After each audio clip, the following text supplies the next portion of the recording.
موضوع الدرس في أحوال السعداء يوم القيامة سورة الواقعة تفسير ابن كثير.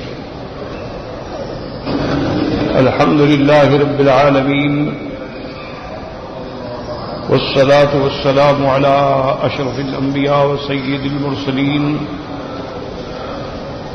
سيدنا محمد وعلى آله وأصحابه أجمعين.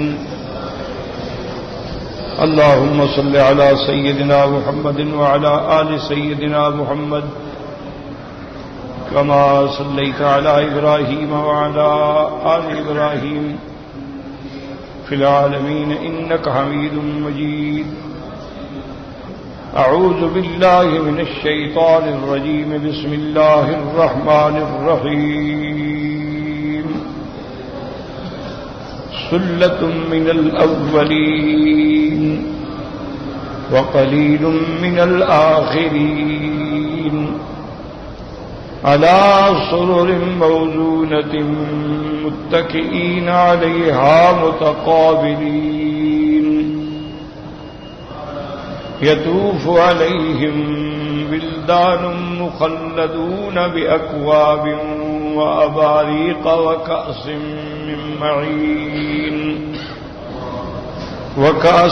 من معين لا يصدعون عنها ولا ينزفون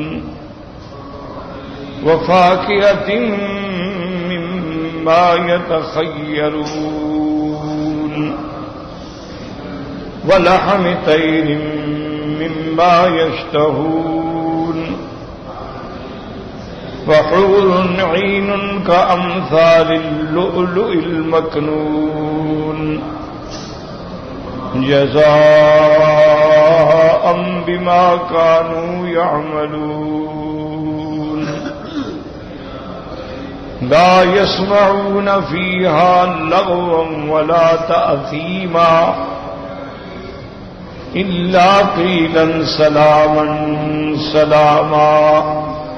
قال المؤلف والمفسر رحمه الله تعالى أدام النفع بعلومه وعلومكم في الدارين آمين إلى أن قال يقول تعالى مخبرا عن هؤلاء السابقين المقربين أنهم سلة أي جماعة من الأولين وقليل من الآخرين.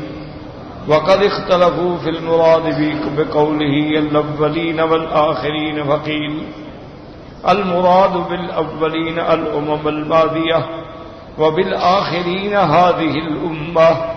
هذا رواية عن مجاهد والحسن البصري رواها عنهما ابن أبي حاتم وهو اختيار ابن جرير واستأنس بقوله نحن الآخرون السابقون يوم القيامة ولم يحك غيره ولا أزاه إلى أحد.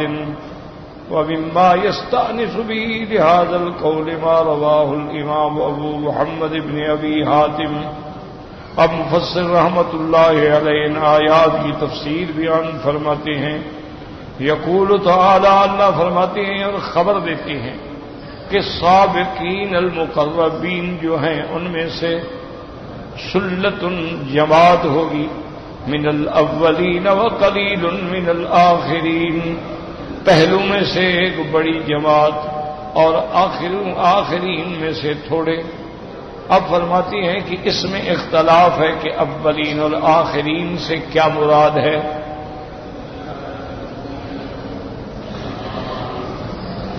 مفسر رحمت اللہ علیہ فرماتے ہیں کہ بعض مفسرین یہ کہتے ہیں کہ اولین سے مراد الامم الماضیہ، جتنی پہلی امتیں گزر چکی ہیں ان میں سلۃ من الاولین، اور آخرین سے مراد هذه الامت یعنی امت محمد مصطفیٰ صلی اللہ علیہ وسلم.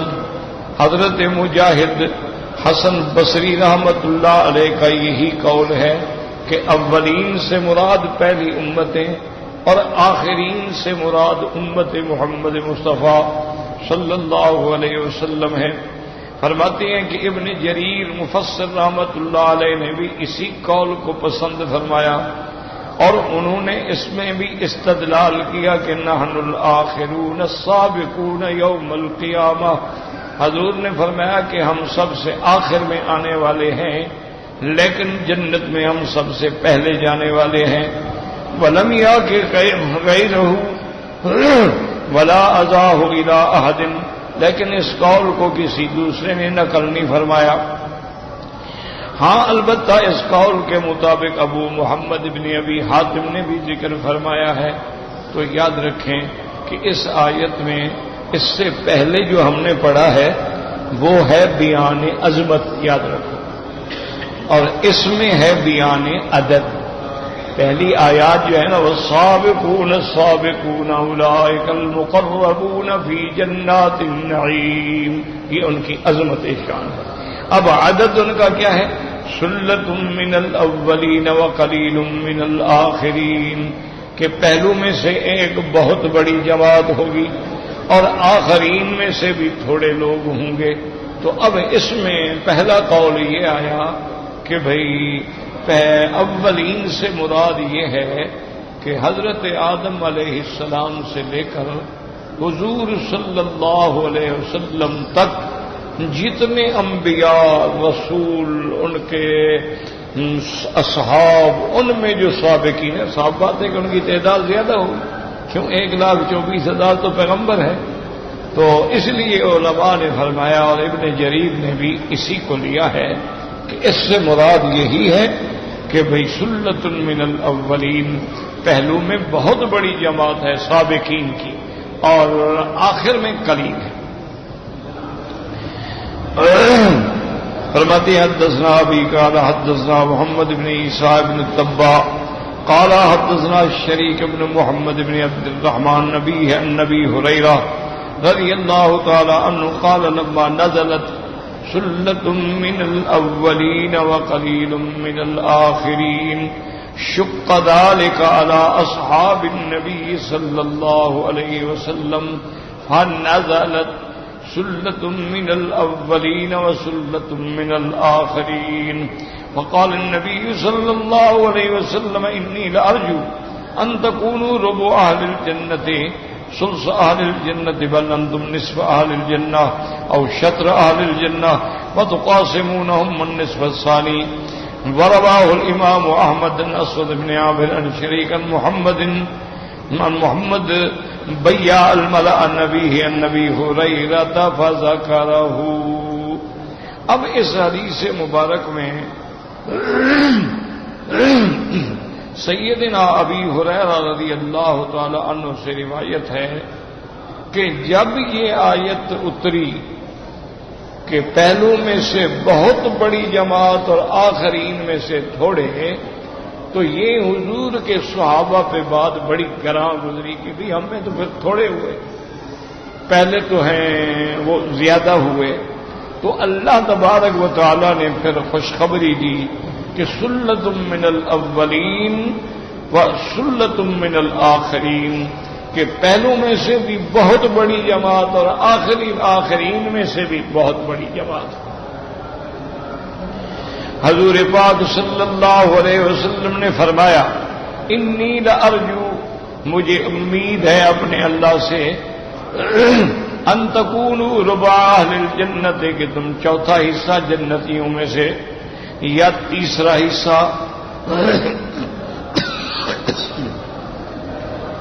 بلکہ آپ نے فرمایا بل انتم نصف اہل الجنہ، تم آدھے تم جنت میں اور آدھے سب ہوں گے، او شطر اہل الجنہ، وہ بھی مراد آدھا ہے، وتقاسمونہم النصف الثانی، یعنی جنت میں آدھے تو تم پکے ہو گئے نا، باقی آدھے حصے میں ساری امتیں، لیکن ان میں بھی گویا تم کچھ لوگ ہیں۔ تو معنی یہ ہے کہ سب سے زیادہ عدد جو ہوگا وہ حضور صلی اللہ علیہ وسلم کی امت کا ہوگا۔ وقد روی من حدیث جابر نحو ھذا ورواه الحافظ بن عساکر من طریق هشام بن عمارہ حدثنا عبد الرباح بن صالح عن عروة بن رويم عن جابر بن عبد الله رضي الله تعالى عنه عن النبي صلى الله عليه وسلم لما نزلت اذا وقعت الواقعة ذكر فيها سلة من الأولين وقليل من الآخرين قال عمر رضی اللہ تعالی عنہ یا رسول اللہ صلی اللہ علیہ وسلم سلۃ من الاولین وقلیل منا قال فامسك آخر السورة سنة ثم ندم سلة من الأولين وسلة من الآخرين فقال رسول الله صلى الله عليه وسلم يا عمر تعال فاسمع ما قد أنزل الله سلة من الأولين وسلة من الآخرين ألا وإن من آدم إلي سلة وأمتي سلة ولم نستكمل سلتنا حتى نستعين بالسودان من رعاة الإبل ممن شهد أن لا إله إلا الله وحده لا شريك له هكذا أورده في ترجمة عروة بن رويم إسنادا ومتنا ولكن في إسناده نذر. اب اس حدیث میں آتا ہے حضرت جابر بن عبداللہ سے روایت ہے عن النبی صلی اللہ علیہ وسلم حضور صلی اللہ علیہ وسلم سے کہ جب سورۃ الواقعہ اتری اور حضور پاک نے یہ آیت تلاوت فرمائی سلۃ من الاولین وقلیل من الآخرین، حضرت عمر رضی اللہ تعالیٰ عنہ نے عرض کیا کہ یا رسول اللہ سلۃ من الاولین یعنی پہلی جماعتوں میں پہلی امتوں میں بہت بڑی جماعت ہوگی، وقلیل منا ہم میں سے تھوڑے. اس کے بعد تقریباً 1 سال تک یعنی اس موضوع پہ کوئی آیت نہیں اتری. 1 سال کے بعد پھر آیت اتری سلۃ من الاولین وسلۃ من الآخرین. حضور پاک نے فرمایا کہ عمر آؤ سنو کہ اللہ نے اب کیا فیصلہ فرمایا ہے کہ سلۃ من الاولین وسلۃ من الآخرین الا وان من آدم الی سلہ. حضرت آدم علیہ السلام سے لے کر میری امت تک ایک جماعت وامتی سلۃ اور ایک سلہ میری امت میں سے فلن تستکمل سلتنا حتی نستعین. اور ہمارا جو عدد ہے وہ تب پورا ہوگا جب سودان کے لوگ جو ہیں من رعاة الابل اونٹوں کے چرانے والے وہ اللہ پر ایمان لائیں گے، گواہی دیں گے ممن شہد اللہ الہ الا اللہ وحدہ لا شریک لہ، تو ہمارا عدد جو ہے وہ بڑھ جائے گا. هكذا أورده في ترجمة عروة بن رويم اسنادا ومتنا. لیکن مفسر فرماتے ہیں اس کی سند میں اعتراض ہے. وقد وردت طرق كثيرة متعددة بقوله إني لأرجو أن تكونوا ربع أهل الجنة. ہاں بہت سارے طریق سے البتہ یہ حدیث آئی ہے کہ حضور پاک نے فرمایا میں امید کرتا ہوں کہ تم جنت کا چوتھائی. الحدیث بتمام ہی و مفرد فی صفته الجنہ وللہ الحمد والمنہ.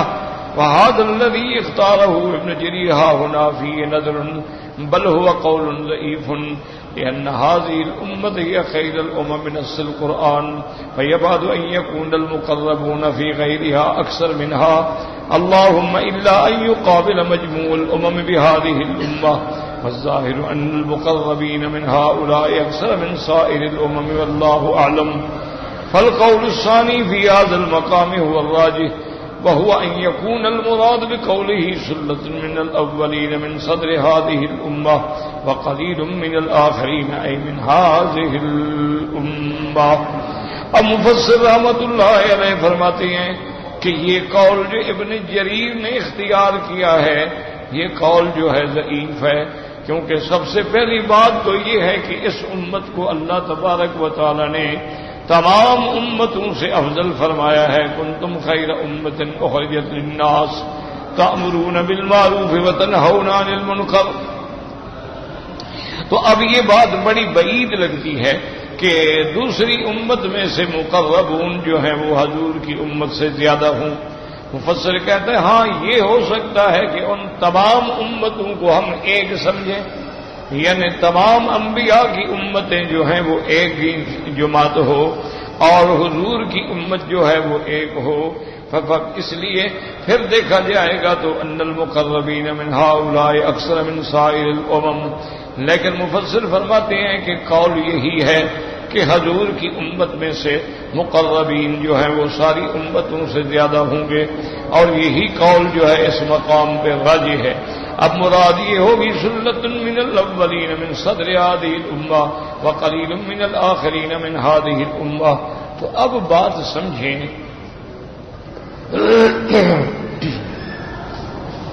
اللہ کے قرآن پاک میں یہ آیت نازل ہوئی کہ سلۃ من الاولین وقلیل من الآخرین، لیکن اس میں تفصیل نہیں آئی کہ اولین سے کون مراد ہے اور آخرین سے کون مراد ہے۔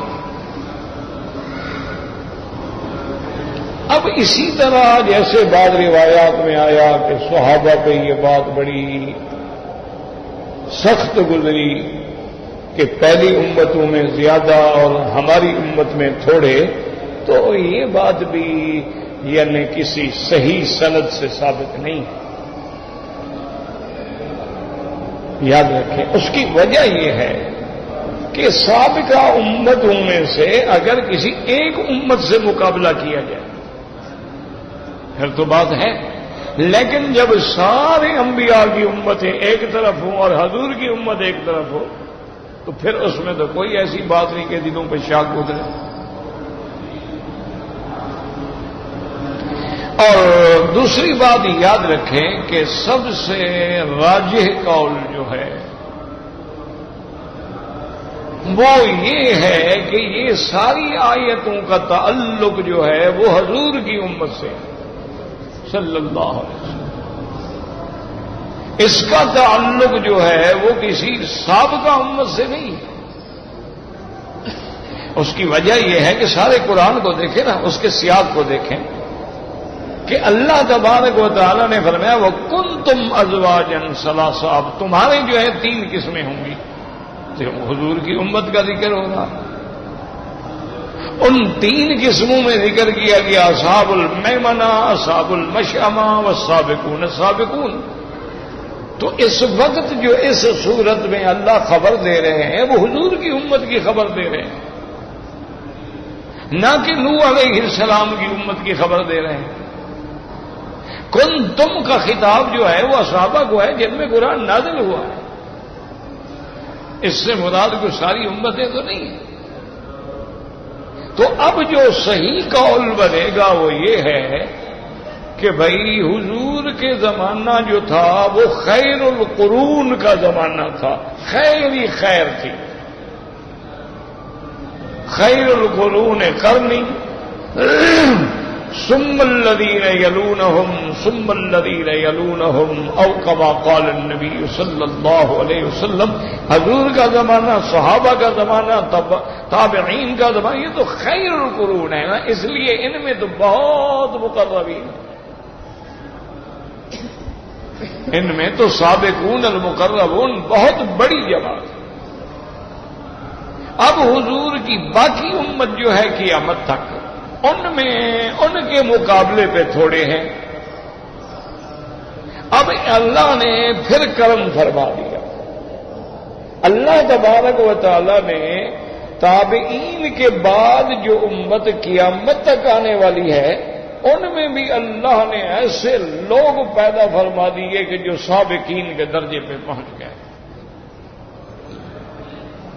اسی لیے ایک دن حضور صلی اللہ علیہ وسلم تشریف فرما تھے اور حضور پاک نے فرمایا کہ لو کان الدین فی الثریا، اگر دین ہو سریا تاروں تک بھی ہو نا اونچا، لَيَنَالَهُ رِجَالٌ مِّن فارس، اللہ فارس سے ایسے بندے پیدا کرے گا جو وہاں سے جا کر بھی دین لائیں گے۔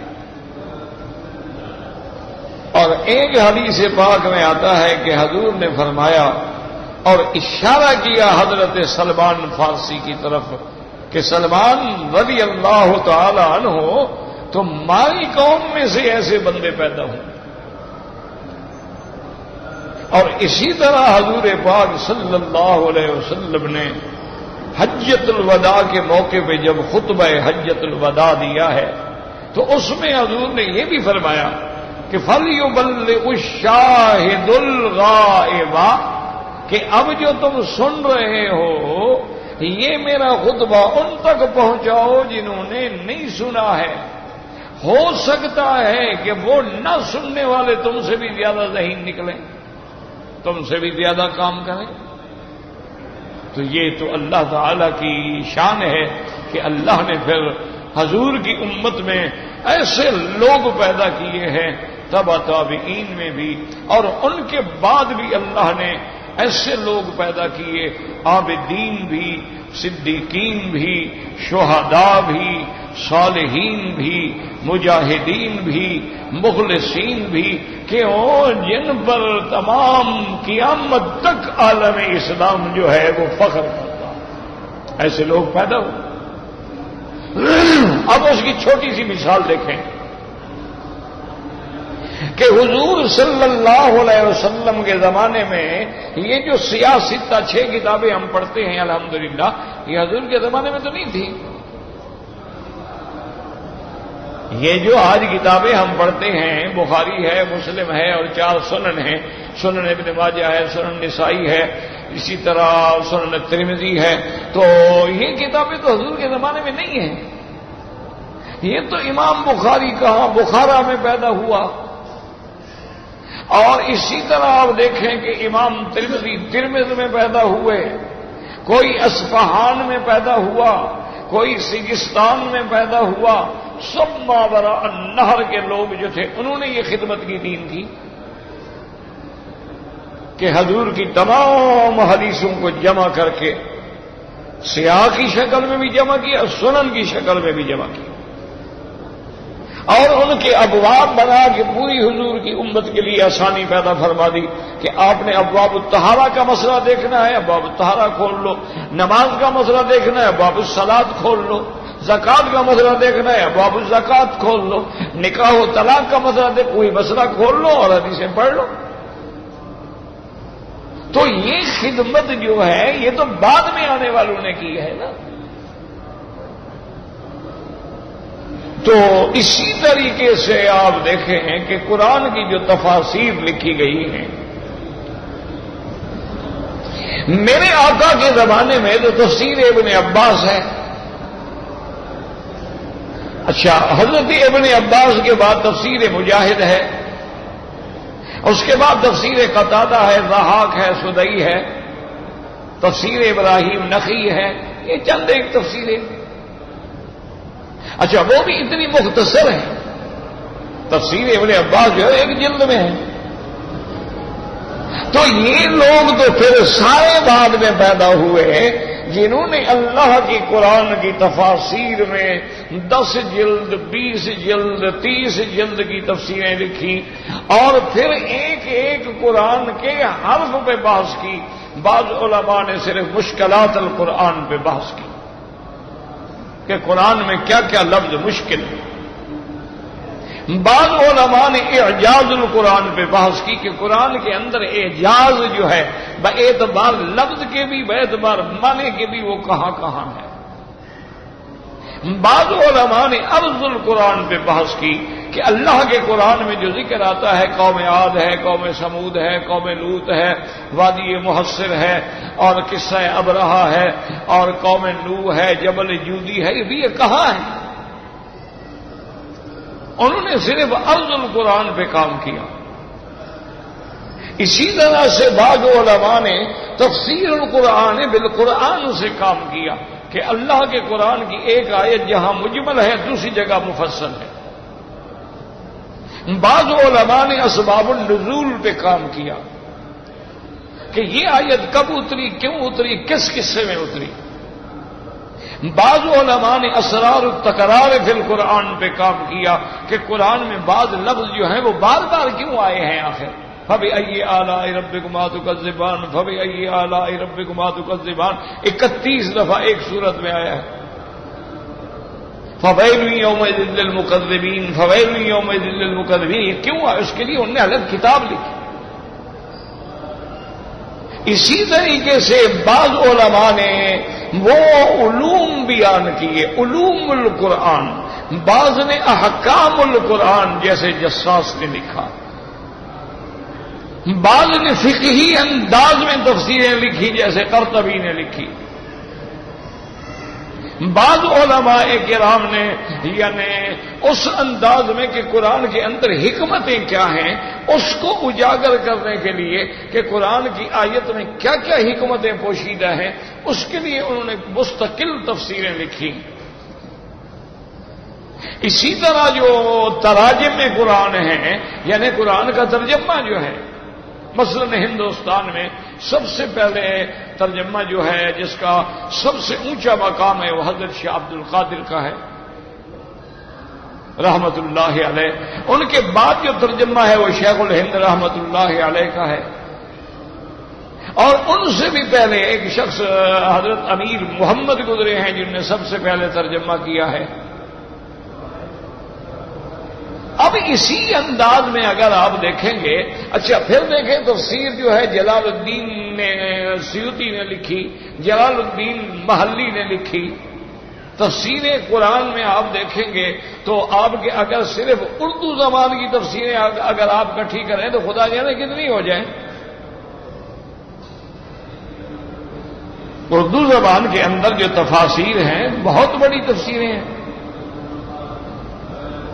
اسی طرح اہل حدیث علماء میں سے محمد جوناگڑھی نے رحمت اللہ علیہ نے لکھا، اور علماء دیوبند سے شیخ الہند رحمت اللہ علیہ نے لکھا، اور حضرت تھانوی رحمت اللہ علیہ نے لکھا، علامہ شبیر احمد عثمانی رحمت اللہ علیہ نے لکھا، ابو الکلام آزاد رحمت اللہ علیہ نے لکھا، عبید اللہ سندھی رحمت اللہ علیہ نے لکھا، اور اسی طرح ملا جیون نے لکھا، اسی طریقے سے شوقانی رحمت اللہ علیہ نے لکھا۔ اتنی طرح اتنا تو معلوم ہوا نا کہ حضور کی آخری امت میں بھی اللہ نے پھر بڑی جماعت پیدا کر دی۔ مراد حضور کی امت ہے، مراد جو ہے وہ حضور کی امت ہے، یعنی اسی کے اندر پہلے جو ہیں وہ سلۃ من الصحابہ میں بہت زیادہ تھے، بعد میں تھوڑے تھے، لیکن آگے جا کے بڑھتے گئے، اب پہلے بھی بڑی جماعت پھر بعد والوں میں بھی بڑی جماعت۔ تو یہی ترجمہ جو ہے اور یہی قول جو ہے وہ راجح ہے، اسی کو علماء نے ترجیح دی ہے کہ قرآن کا انداز تخاطب جو ہے، انداز خطاب جو ہے وہ تقاضا یہ کر رہا ہے کہ اس سے مراد حضور کی امت ہے، کیونکہ حضور کی امت جو ہے تمام امتوں سے افضل ہے۔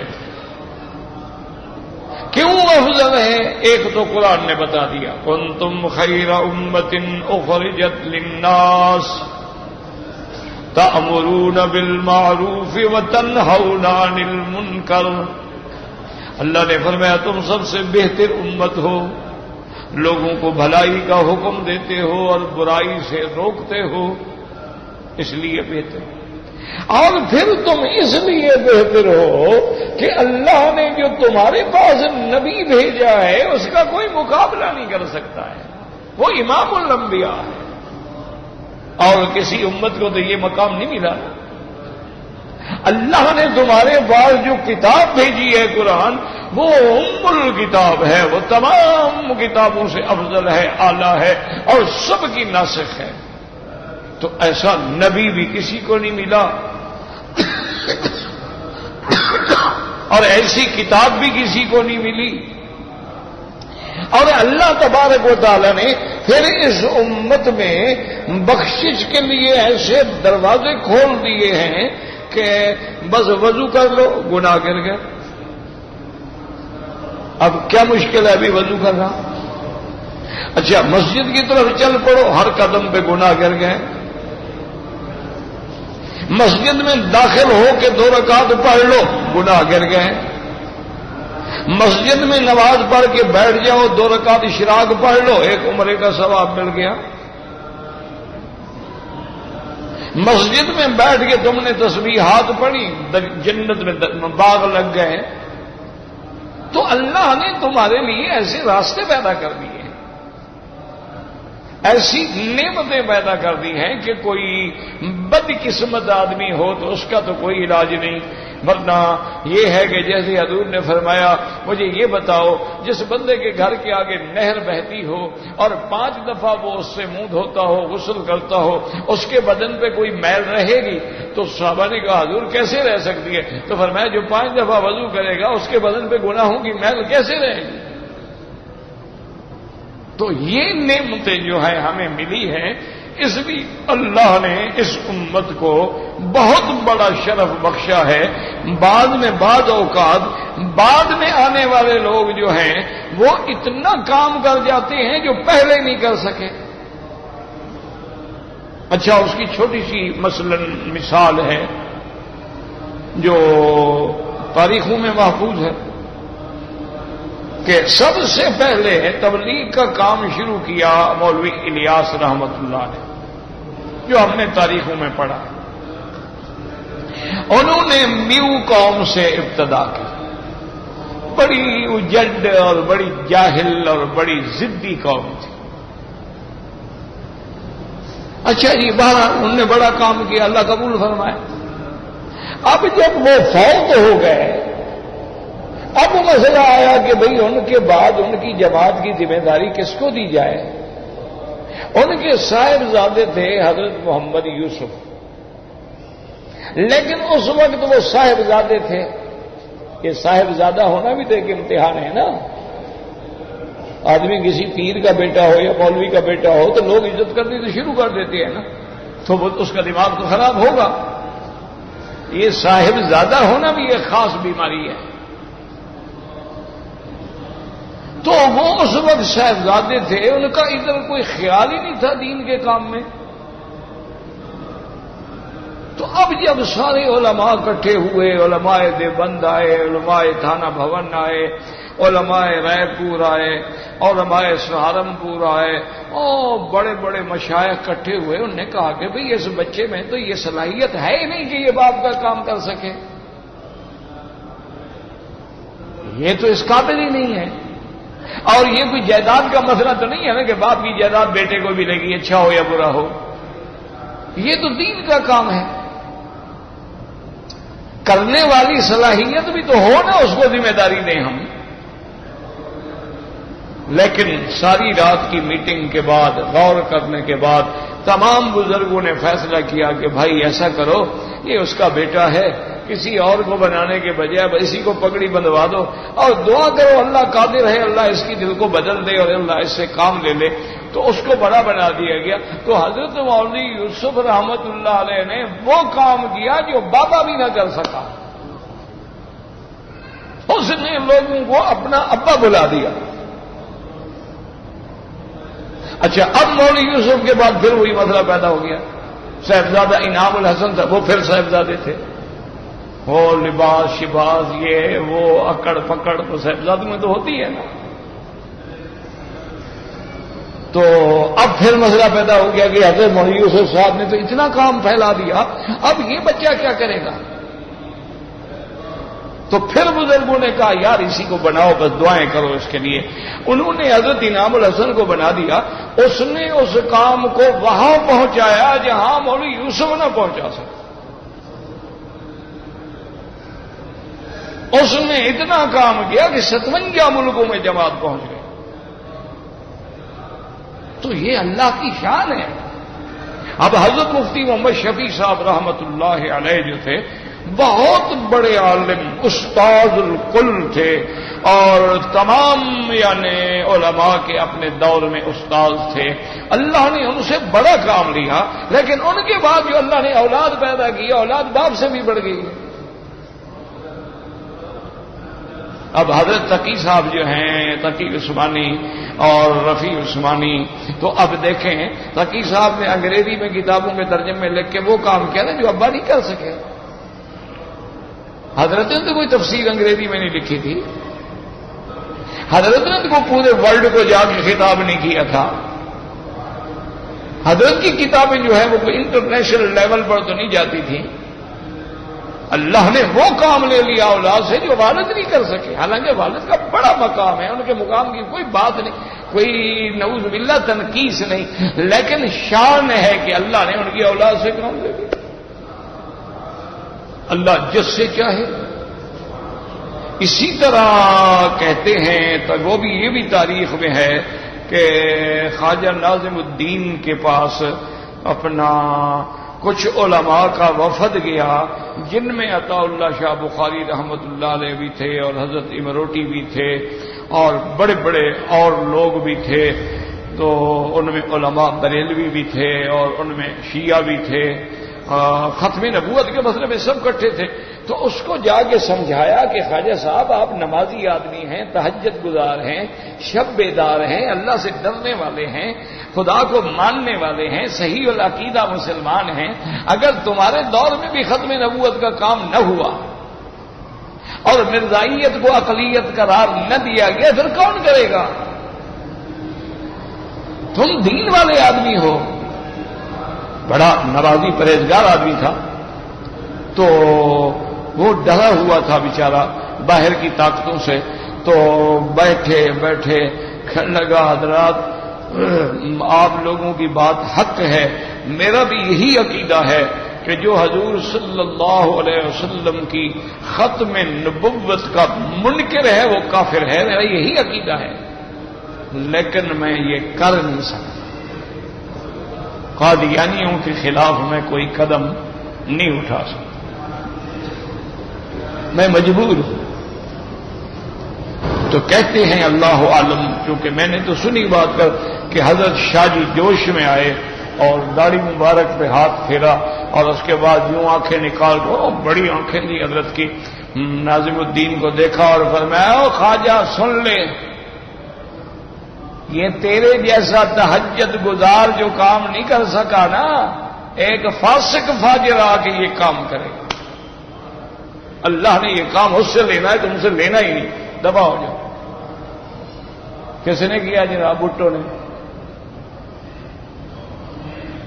ختم نبوت کا مسئلہ کس نے حل کیا؟ آپ لاکھ اس کو کہیں وہ لاکھ گناہ گار ہو، ہم کون سے فرشتے ہیں؟ ہمارے پاس بھی اتنی عزت ہو دولت ہو تو پتہ نہیں ہم کہاں پہنچ جاتے، یہ تو ہمارے پاس ہے کچھ نہیں تو ہم نیک ہیں نا۔ دیکھو نا جی، جب ٹانگیں جواب دے جائیں تو آپ کو کیا دیکھیں گے؟ پھر تو خود بخود نیک ہیں، پرہیزگار ہیں ماشاءاللہ۔ اور جب یہ ٹانگیں ساتھ دیکھتی تھیں تو آپ کتنی دیواریں پھاندتے تھے، کتنے گھر پھلانگتے تھے، اور ان کو جو دولت ملی ہے نا، ہم سمجھتے ہیں اتنا ہمیں ملی ہوتی نا ہم ان سے بھی آگے بڑھ جاتے ہیں۔ کسی پہ اعتراض نہ کیا کرو، اللہ نے کام لینا تھا لے لیا۔ تو اس لیے یاد رکھیں کہ سلۃ من الاولین بھی حضور کی امت ہے اور سلۃ من الآخرین بھی حضور کی امت ہے۔ اللہ تبارک و تعالی نے ایسے ایسے لوگ پیدا کیے ہیں۔ اب دیکھیں نا جی، بعد میں مجاہدین دیکھ لیں، اب محمود غزنوی کتنے بعد کا آدمی ہے، وہ کتنے 100 سال 1100 سال بعد، حضور پاک کے زمانے سے تقریباً 1100-1150 سال بعد کا آدمی ہے، لیکن کتنی اللہ نے اس سے کام لیا کہ جب سومناتھ پہ پہنچا سارا علاقہ فتح کر لیا، اب تمام دنیا کا بت پرست جو تھا وہ سومناتھ میں جمع ہو گئے اور انہوں نے مشورہ کیا کہ بھی محمود غزنوی سے لڑ تو نہیں سکتے ہو، اس سے بات کر۔ انہوں نے وفد بھیجا، انہوں نے کہا کہ سلطان محمود غزنوی مہربانی کرو، سومناتھ ہمارا سب سے بڑا مندر ہے، ہمارے سب سے بڑے دیوی دیوتا ادھر ہیں، ہمارے سب سے بڑے بھگوان جو ہیں نا وہ اس میں ہیں، مہربانی کرو بس اس کو نہ توڑو، ہم سے جتنا مرضی آئے دولت لے لو، ہم سے ہیرے جواہرات سونا چاندی کیا چاہتے ہو، لیکن ہمارا یہ سب سے بڑا مندر ہے سومناتھ، اور اس میں ہمارے سب سے بڑا بھگوان ہے۔ اب دیکھو بھگوان کی حفاظت کون کر رہے ہیں؟ ہندو کر رہے ہیں، بھگوان تو کام نہیں آتا نا، وہ تو بیکار ہے۔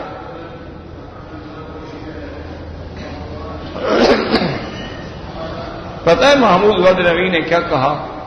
انہوں نے کہا تاریخ میں یہ لکھوانا چاہتے ہو کہ میں بت فروش تھا؟ کہ میں نے بت بیچ دیے، پیسہ لے لیا، اللہ نے مجھے بت شکن بنایا ہے، میں تو توڑوں گا، اور توڑ دیا۔ صلاح الدین ایوبی کو دیکھیں، محمود غزنوی کو دیکھیں، اچھا بادشاہ عالمگیر کو دیکھیں، نواب صدیق حسن خان کو دیکھیں، ایسی ایسی کتابیں ان کے دور میں لکھی گئی ہیں جو قیامت تک کے لیے نمونہ ہیں۔ آج بھی فتاوی عالمگیری، آج بھی فتاوی قاضی خان، آج بھی فتاوی ہندیہ، یہ وہ فتاوی ہیں کہ آج بھی جس ملک میں اسلام کا قانون اللہ بنا دے گا ان کے بغیر نہیں بن سکتا، انہی کتابوں پہ چلنا پڑے گا۔ اللہ نے کس سے کام لے؟ بادشاہ تھے کتابیں لکھ گئے، بادشاہ تھے قرآن شریف لکھ کے مزدوری کرتے تھے، بادشاہ تھے کبھی تہجد کی اور نماز اور تکبیر اولا قضا نہیں ہوئی۔ یہ کیسے لوگ تھے؟ تو اس لیے ہمیشہ یاد رکھے کہ راجع قول یہی ہے کہ یہ خطاب حضور کی امت کو ہے اور مراد بھی حضور کی امت ہے۔ اللہم اجعلنا منہم ومعہم وارزقنا حسن الختام واجعل آخر کلامنا لا الہ الا اللہ محمد الرسول اللہ۔ مسلمانوں اپنا عقیدہ ٹھیک کرو۔ آج ہی میں ایک کتاب پڑھ رہا تھا، اس نے لکھا ہے، اس نے کہا کہ جب مرنے کا وقت آئے تو زبان پہ جاری ہو معین الدین چشتی مدد کن۔ اب جناب بتاؤ، اب تم جانو وہ جانے، ہم کہیں گے تو وہابی ہیں۔ اس نے باقاعدہ نظم لکھی ہے، اس کا خلاصہ یہ ہے کہ یا اللہ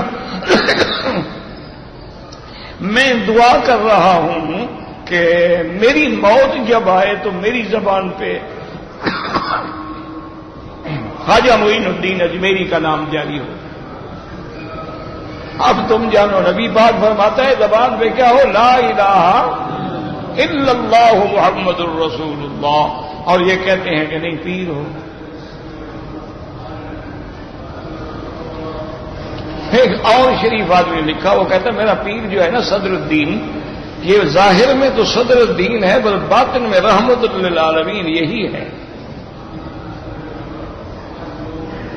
انا للہ و انا الیہ راجعون۔ بس دعا کرو اللہ ان کو بھی ہدایت دے، اگر زندہ ہیں تو ہدایت دے، مر گئے تو معاملہ اللہ کے پاس ہے، اور اللہ کا بہرحال یہ فیصلہ ہے جو شرک پہ مرے گا اس کے لیے جنت حرام۔ من یشرک باللہ فقد حرمہ اللہ علیہ الجنہ، اللہ نے جنت حرام کر دی، اس میں داخل ہی نہیں ہو سکتا۔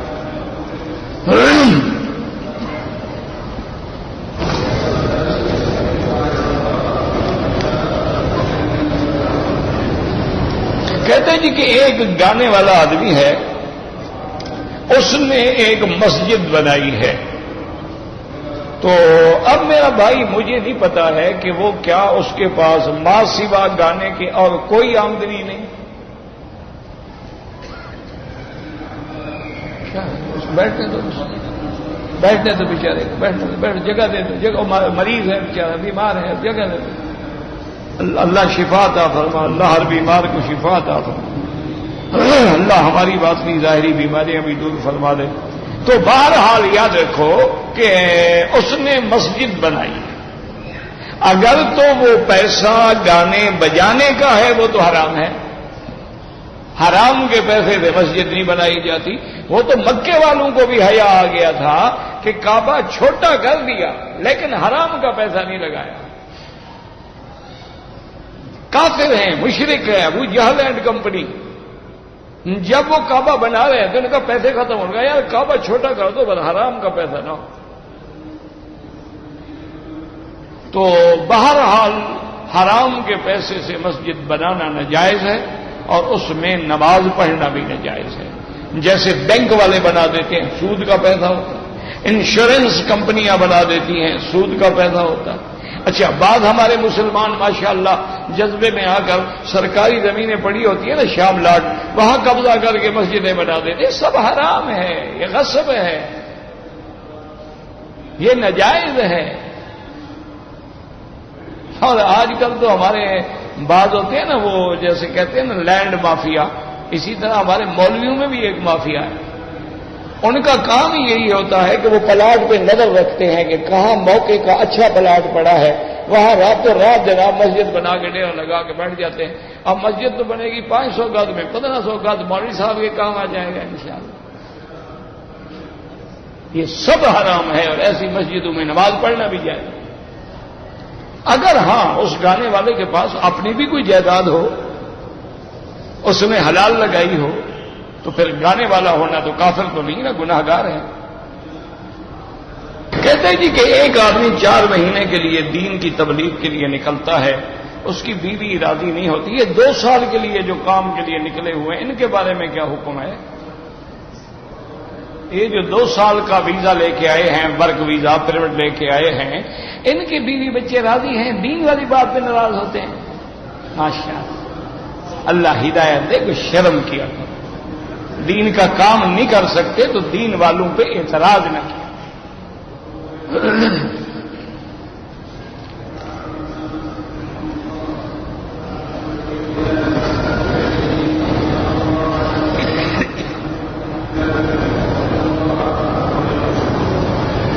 بہرحال مدینہ منورہ سے آئے ہیں اور احرام نہیں باندھا ہے تو حنفی مسلک میں عمرہ بھی قضا کرے اور ایک بکری دم بھی ادا کرے۔ ہاں کوئی عذر ہو، کوئی معذوری ہو، کوئی کام ہو، کوئی وجہ ہو۔ نفلی عبادت آپ جس کے لیے چاہیں کر سکتے ہیں، طواف وغیرہ اپنے لیے کرو اور دوسروں کے لیے دعا کیا کرو۔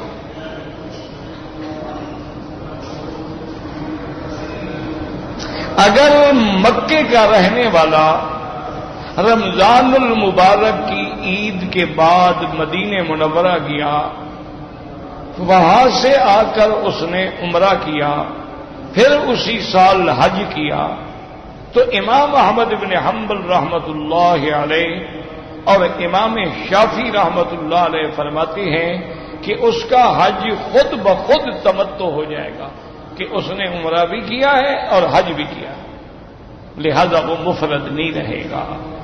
امام ابو حنیفہ فرماتے کہ رہے گا تو وہ مفرد، کیونکہ اس نے بنیت تمتع عمرہ کیا ہی نہیں ہے، اس نے تو ویسے عمرہ کیا، حالانکہ اس کو عمرہ نہیں کرنا چاہیے تھا۔ وہ کہتے ہیں اس کو بکری دینی ہوگی لیکن دم جبر ہوگی، اس پہ جرمانہ ہے کہ کیوں کیا۔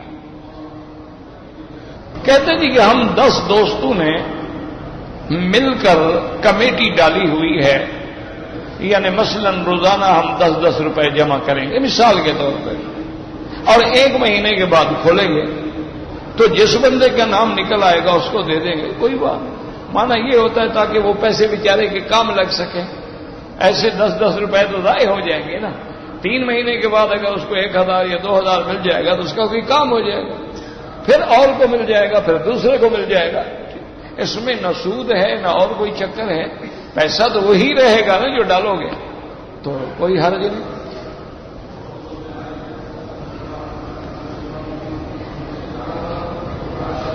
کہتے جی کہ اگر آدمی شادی کرے تو اپنی بیوی سے جب رخصتی ہو تو پہلی رات ملنا ضروری ہے، یہ تمہاری ٹانگوں پر ہے، طاقت ہے تو دیکھ لو، نہیں ہے تو پھر اللہ مالک ہے۔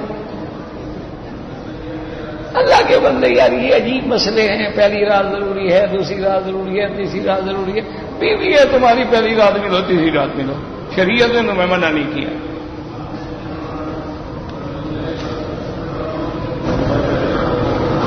اگر عورت کا بچہ پیدا ہوا، اب اس کا خون آ رہا ہے، مسئلہ سمجھ لو، جس دن خون بند ہو جائے عورت تسلی کر لے کہ اب بالکل بلیڈنگ ختم ہو گئی ہے، میرا بدن صاف ہو گیا ہے، تو غسل کر لے، چاہے 4 دن بعد، 2 دن بعد، 10 دن بعد پاک ہو، نماز بھی پڑھے، روزہ بھی رکھے، میاں بیوی بھی ملے۔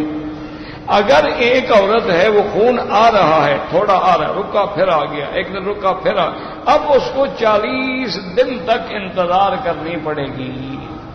40 دن تک پاک ہو گئی الحمدللہ، نہ ہوئی تو 40 دن کے بعد غسل کر لے گی، نمازیں پڑھے گی، سب کچھ کرے گی، کیونکہ اب وہ استحاضہ ہے، اب وہ نفاس نہیں رہا، استحاضہ ہے۔ استحاضہ جو ہے ارقن عادل، ایک رگ ہوتی ہے عورت کے رحم کے اندر، اس سے جریان خون ہو جاتا ہے، تو وہ چاہے خون آتا رہے وہ نماز پڑھے گی۔ واللہ اعلم۔ ربنا تقبل منا انك انت السميع العليم وتب علينا انك انت التواب الرحيم يا حي يا قيوم يا ذا الجلال والاكرام يا حي يا قيوم يا ذا الجلال والاكرام يا حي يا قيوم يا ذا الجلال والاكرام اللهم اجعل لنا وللمسلمين من كل هم فرجا ومن كل ضيق مخرجا ومن كل بلاء عافيا اللهم اشفنا واشف مرضانا وارحم موتانا واستجب دعاءنا ولا تخيب رجاءنا برحمتك يا ارحم الراحمين وصلى الله تعالى على خير خلقه سيدنا محمد وعلى آله وصحبه أجمعين